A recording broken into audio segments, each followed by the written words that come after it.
केवल भगवत प्राप्ति के लिए। सहना सीखो, सहना। हर बात अंदर ही अंदर दबा के जला दो, उसे बाहर प्रकट मत करो, बात समझो। ये अध्यात्म है। रहीमन मन की व्यथा रखिए मन में गोए, सुन इठ लई हैं लोग सब बांट न लई है कोई।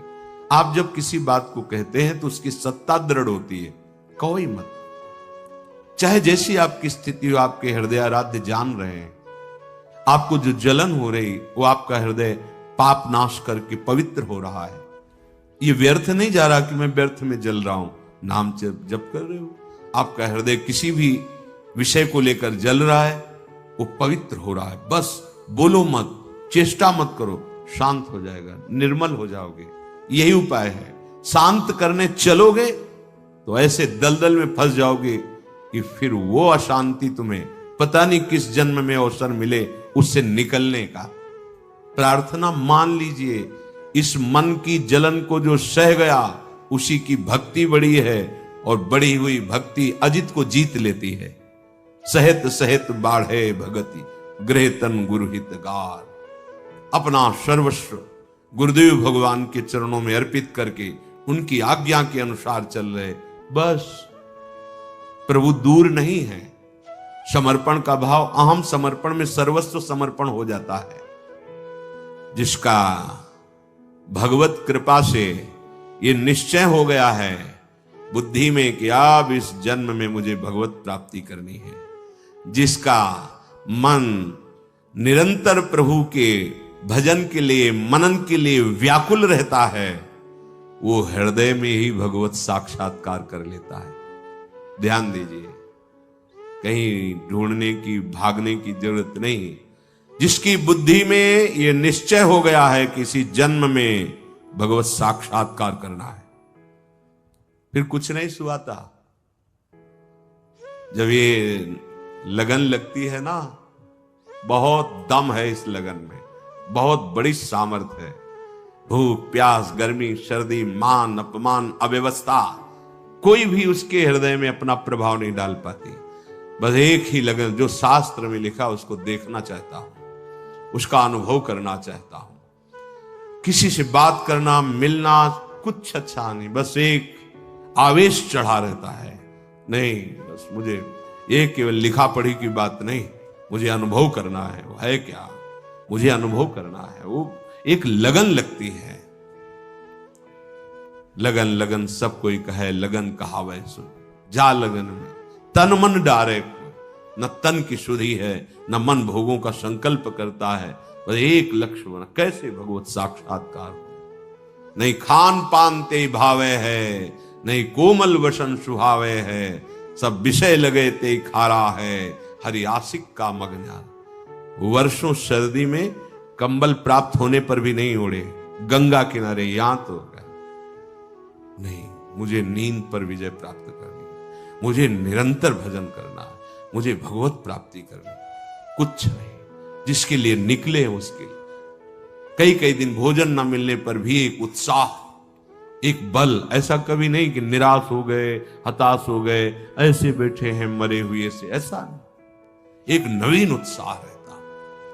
लक्ष्य में बहुत बड़ी सामर्थ्य है।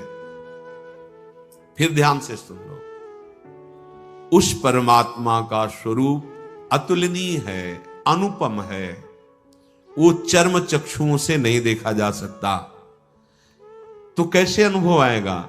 जिसकी बुद्धि ने ये निश्चय कर लिया है मुझे भगवत प्राप्ति करनी है इसी जन्म में, और जिसका मन निरंतर व्याकुल है भगवत दर्शन के लिए, भगवत चिंतन के लिए, वो हृदय में ही भगवत साक्षात्कार कर लेता है। ये बड़े महापुरुषों के वचन हैं, बहुत से महापुरुषों के अनुभव हैं। वो अपने अविनाशी अमर स्वरूप में स्थित हो जाता है, जहां मृत्यु का स्पर्श भी नहीं है। भक्तजन उसी भगवान का साक्षात्कार करते हैं। जैसे शहद की मक्खी आधे मास तक शहद का संग्रह करती है, फिर वो उसका पान करती है, उसी प्रकार इस जगत में भ्रमणशील ये संसारी जीव पूर्व जन्म के किए हुए संचित कर्मों से कुछ प्रारब्ध भोग लेकर इस शरीर धारण करता है, भोगता है, फिर नए कर्म करता है। बस ऐसे ही 15 दिन वो शहद एकत्रित करते, 15 दिन में वो पान करते। जन्म जन्मांतर यही क्रम चल रहा है। इस संचित कर्म को भस्म करने की सामर्थ्य जिसमें है उसे भगवान कहते हैं। उसी परमात्मा ने समस्त प्राणियों को कर्म बंधन में बांध रखा है। जो वो कर्म कर रहा है फिर उसे कर्म फल भोग अवश्य भोगना पड़ता है। अगर मुक्त होना है तो उसी परमात्मा, उसी भगवान का आश्रय लेकर निरंतर भजन, जिससे तुम्हारे संचित कर्म भस्म हो जाएंगे। आगे तुम्हें कर्म फल नहीं भोगना पड़ेगा। वर्तमान शरीर में जो निश्चित प्रारब्ध हो चुका है वो आएगा, पर भजन बल से आप उसे सह जाएंगे, आप आगे बढ़ जाएंगे। भक्तजन उसी सनातन ब्रह्म को प्राप्त करते हैं। जो पूर्ण परमेश्वर अपनी पूर्णता से ही पूर्ण विश्व का विस्तार करता है, उसी पूर्ण की सत्ता से ये स्फुरित होता है। उसी पूर्ण की सत्ता में प्राणी चेष्टा युक्त है और उसी पूर्ण में सब लय हो जाता है। उसे भगवान कहते हैं। भक्तजन उसी भगवान का साक्षात्कार करते हैं। उसी पूर्ण सत्ता से वायु का प्रादुर्भाव हुआ है और वायु से संपूर्ण सृष्टि में प्राण जीवनी शक्ति है।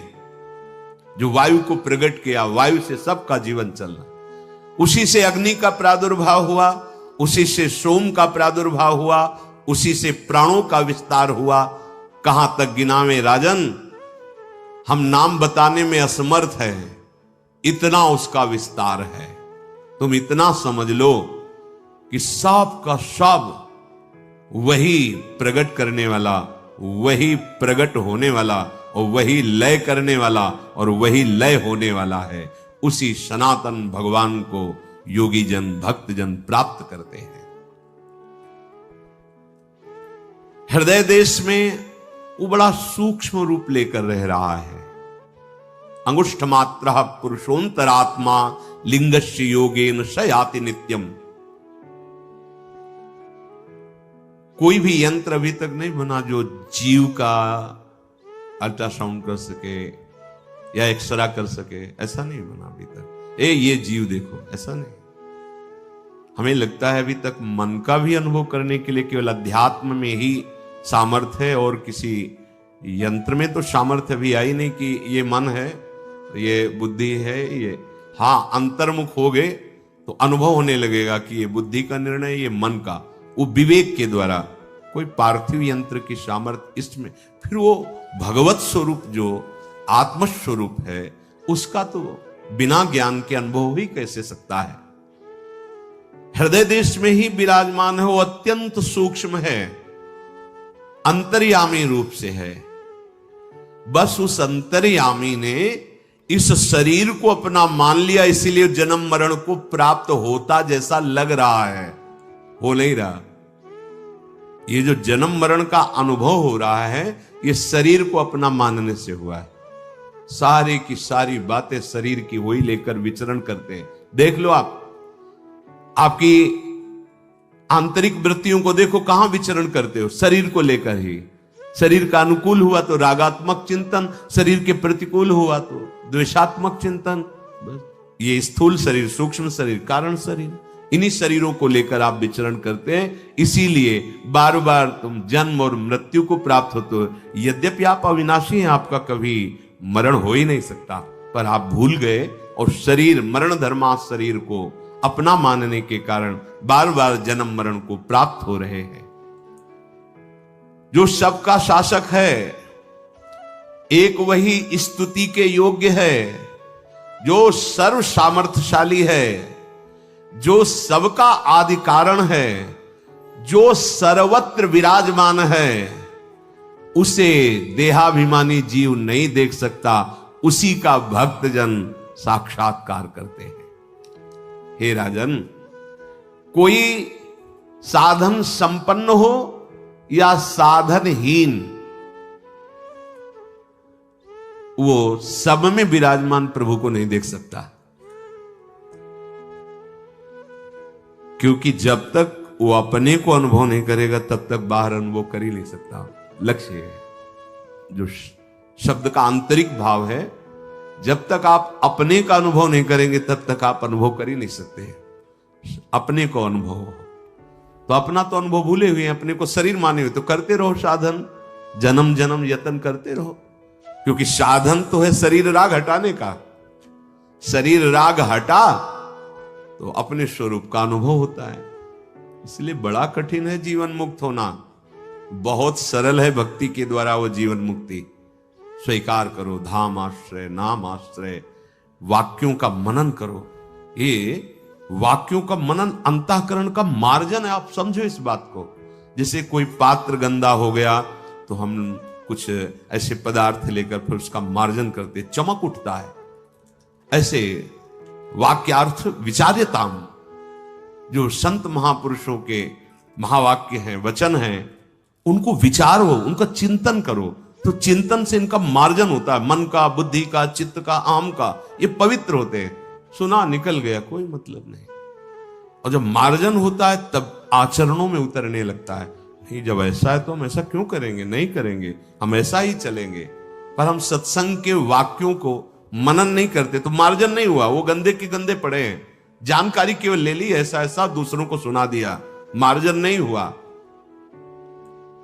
कोई साधन संपन्न या साधनहीन, वो नहीं देख पाता। बहुत सुनो, जब तक वो अपने को नहीं जानता।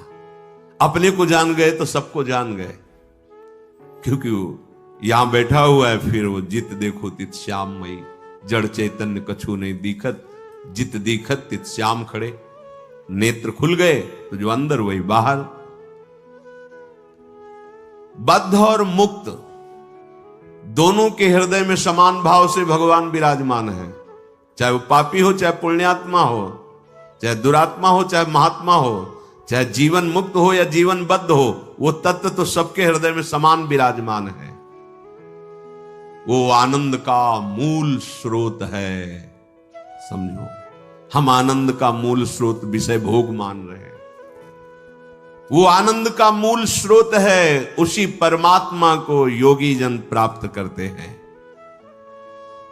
जो ज्ञान मार्ग का पथिक है, वो ब्रह्म विद्या के द्वारा लोक परलोक सब भोगों का त्याग करके एकाकार वृत्ति, ब्रह्माकार वृत्ति, तो ब्रह्मविद ब्रह्मवि भवति, जीवन मुक्त हो जाता है। जो याज्ञिक जन है वो अग्निहोत्र आदि के द्वारा, विविध यज्ञों के द्वारा उसी का यजन करके उसको प्राप्त होते हैं। जो भक्त जन है वो भक्ति के द्वारा उसी भगवान का साक्षात्कार करते हैं। ऐसे महात्मा पुरुष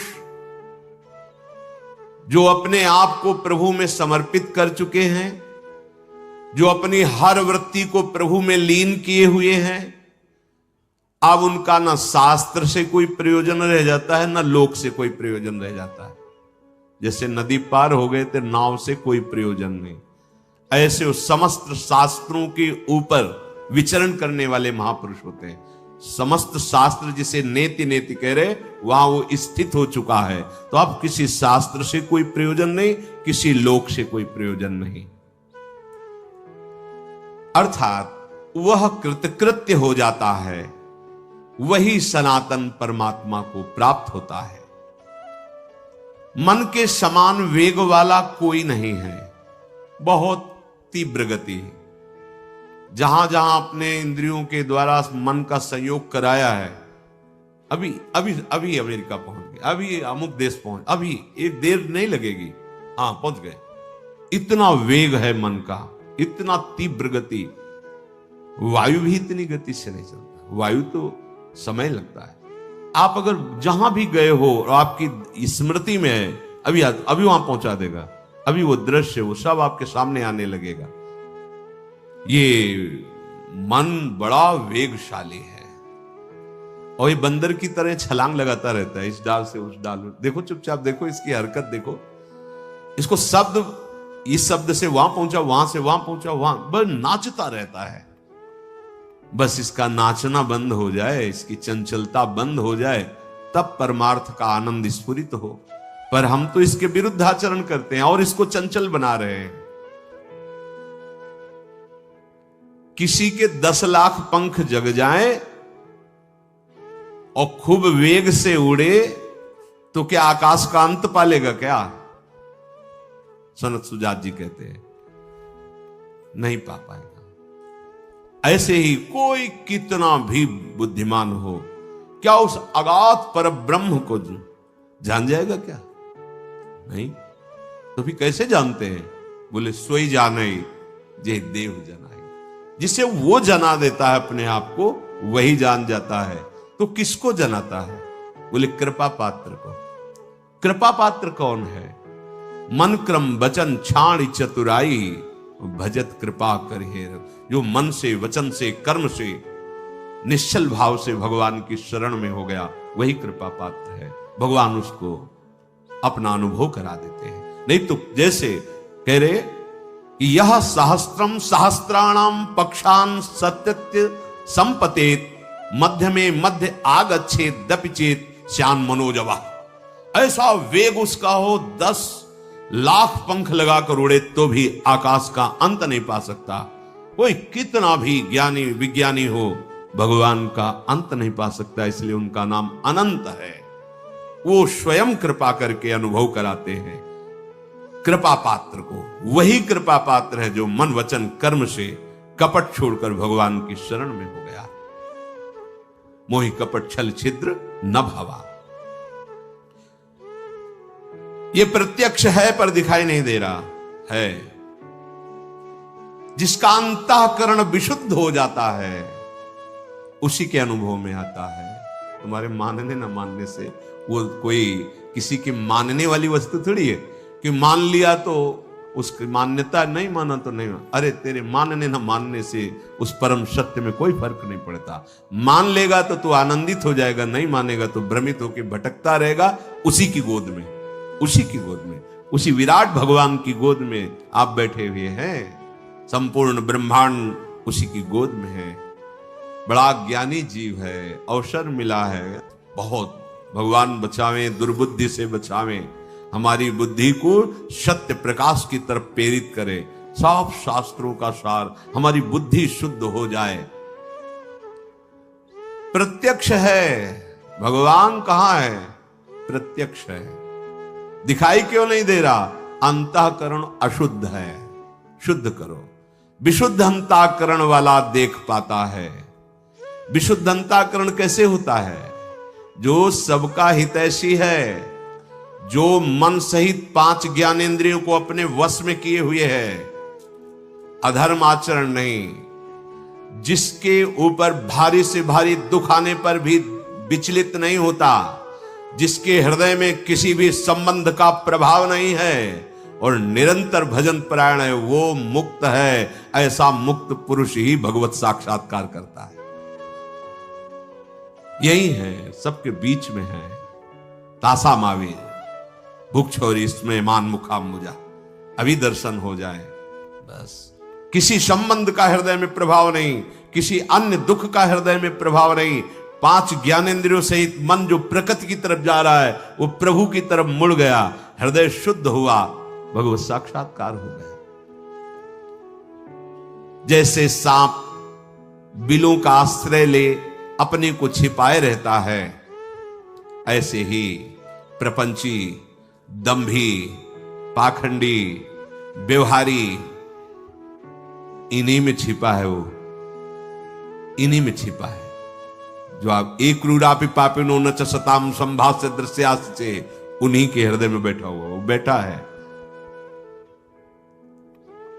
जैसे ठग रास्ता चलने वालों के मार्ग में मित्र बनकर आकर उसको लूट लेते हैं, उनको बातों से अर्झा करके उनको लूट लेते हैं, ऐसे ही काम क्रोध लोभ मोह मद मत्सर भगवत मार्ग में चलने वाले पथिकों का भगवत स्मरण रूपी धन फुसला के लूट लेते हैं।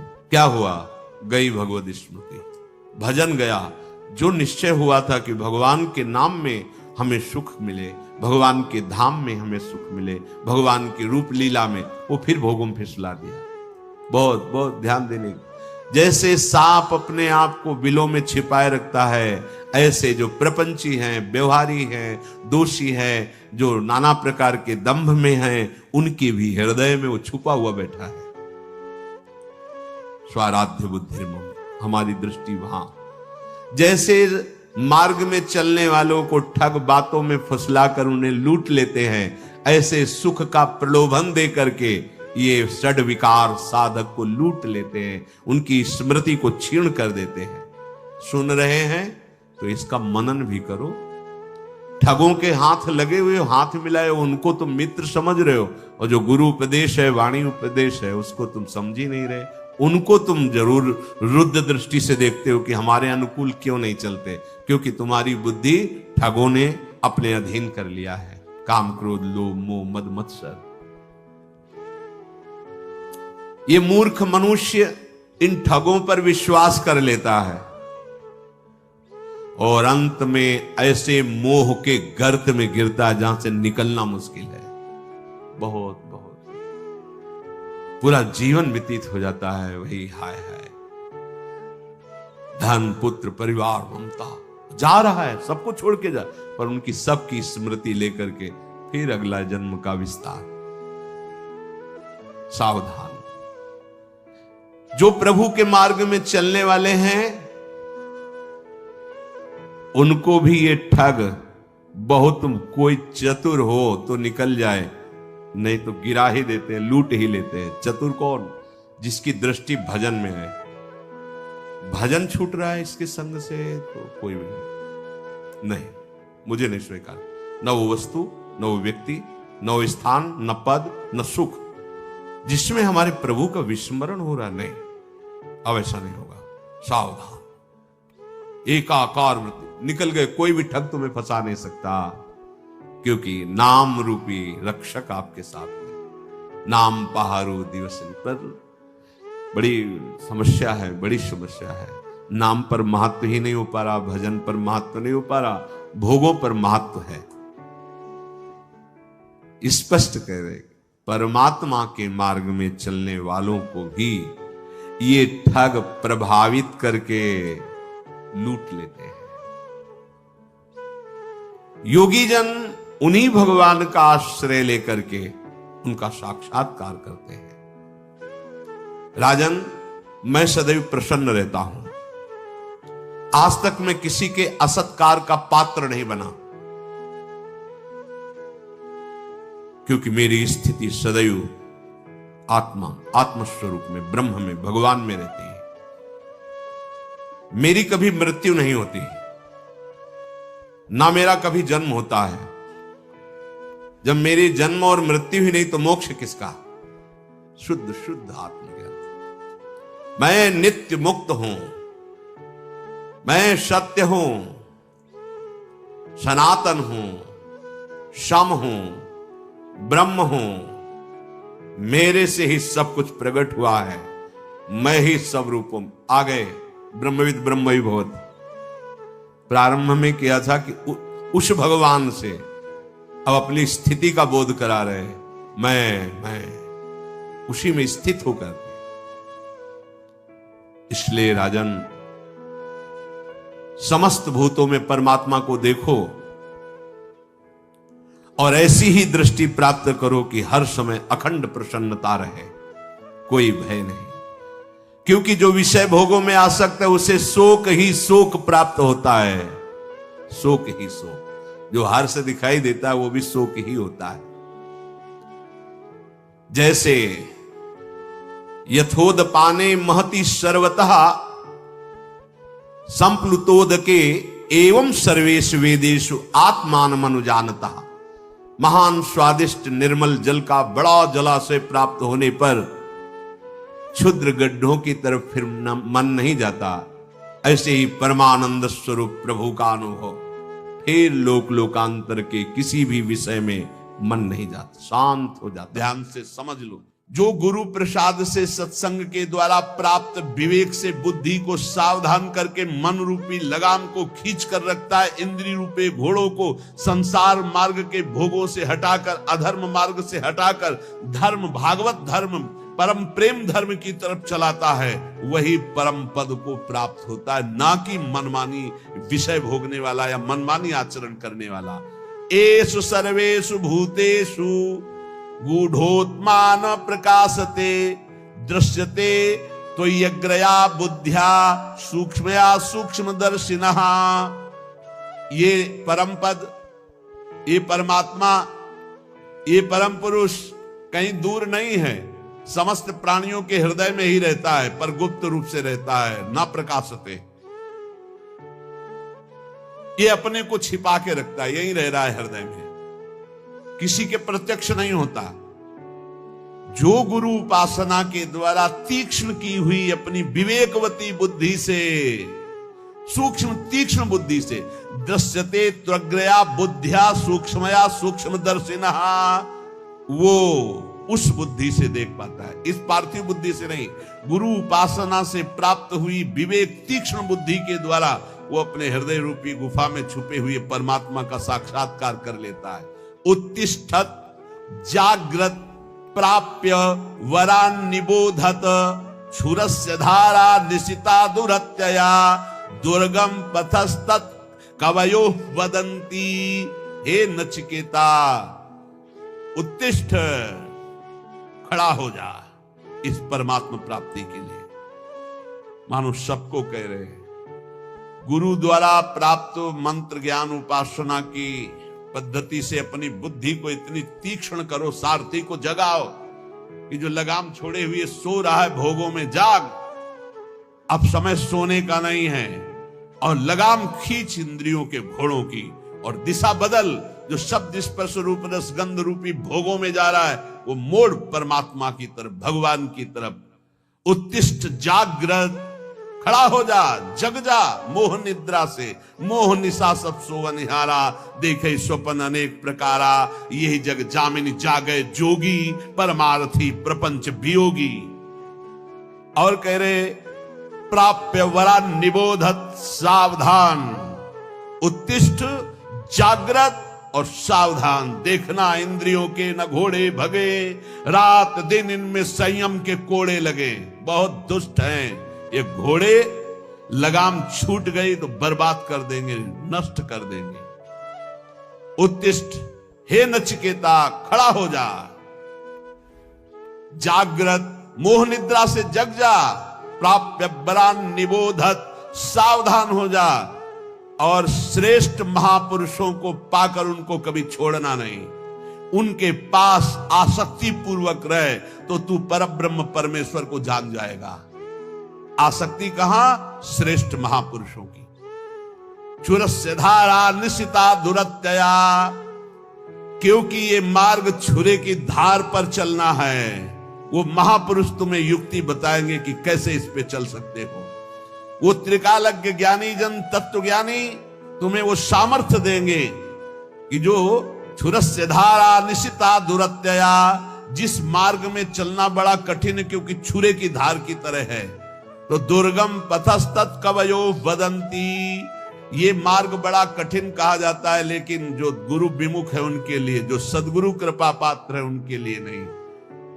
सेवक श्री हरिवंश के जग भ्राजत गुण गाय, निस्दिन श्री हरिवंश हित हरस चरण चितलाय, हरस चरण चितलाय, जपत हरिवंश गिराजस मन शिवत चितलाय, जपत हरिवंश नाम जस, श्री हरिवंश प्रताप नाम नौका, निज खेवक भव सागर सुख तरत निकट, हरिवंश जो सेवक। सेवक जी महाराज गर्जना करते हुए कहते, जो रात दिन नाम बाणी में लगे हैं, गुरु चरणों के आसक्त है, सुख पूर्वक भव सागर से तर जाते, उन्हें कोई दुस्तर नहीं है।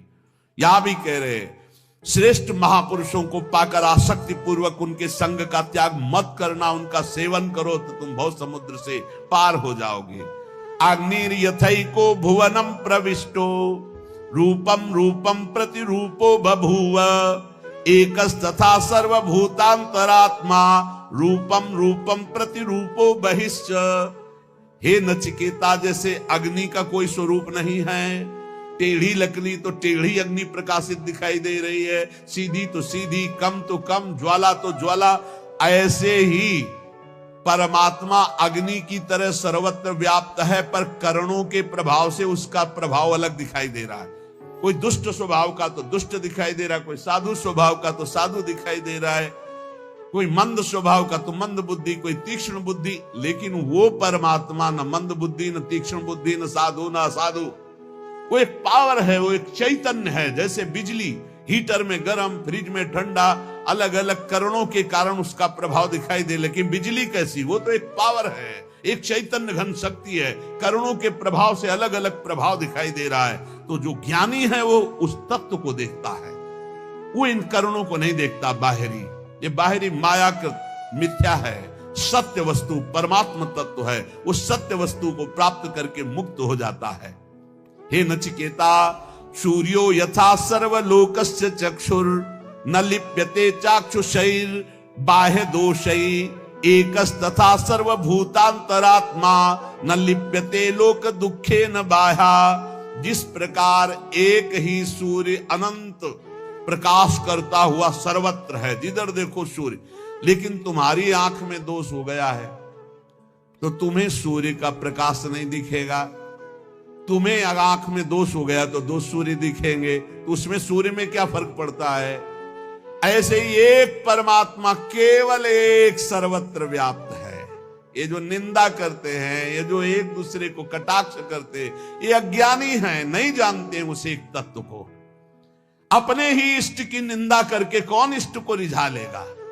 तुम जो दूसरे की इष्ट की निंदा की भावना करते हो, तुम्हारा ही इष्ट है और कोई नहीं। एको देवः सर्वभूतेषु, वो एक है। भगवान गीता जी में कहते हैं समोहम सर्वभूतेषु, मैं समान रूप से सब में विराजमान। ये अज्ञान की बातें नहीं, कभी स्वीकार न करें। ये जितनी मेड़ें बनी है धर्म की, ये रास्ते हैं उस तत्व की प्राप्ति के। जैसे बिहारी जी जाना है तो एक परिक्रमा मार्ग है, बिहारी जी जाना है तो एक अटल्ला चुंगी से विद्यापीठ की तरफ जाता है। अलग अलग मार्ग, कोई पीछे पानी घाट की तरफ से तटीय स्थान के पास से गली उससे आता है। विविध गलियां हैं, विविध मार्ग है, लेकिन जाते सब प्रभु के पास है। एक प्रभु है। अगर उसको आप निंदा करते हो अपने प्रभु का नाम लेकर, अपने ही प्रभु के दूसरे रूप के, तो तुम अज्ञानी हो, तुम कभी भगवत प्राप्ति नहीं कर सकते। जैसे एक ही सूर्य अलग अलग जगह प्रकाशित होता, यहां अंधेरा है तो कहीं प्रकाश है। सूर्य कभी डूबता नहीं है, सूर्य कभी अस्त नहीं होता है। हमारे नेत्रों की गति नहीं है जहां सूर्य, ठीक इसी समय कहीं सूर्य उदय है। अगर विश्व में पता लगाया जाए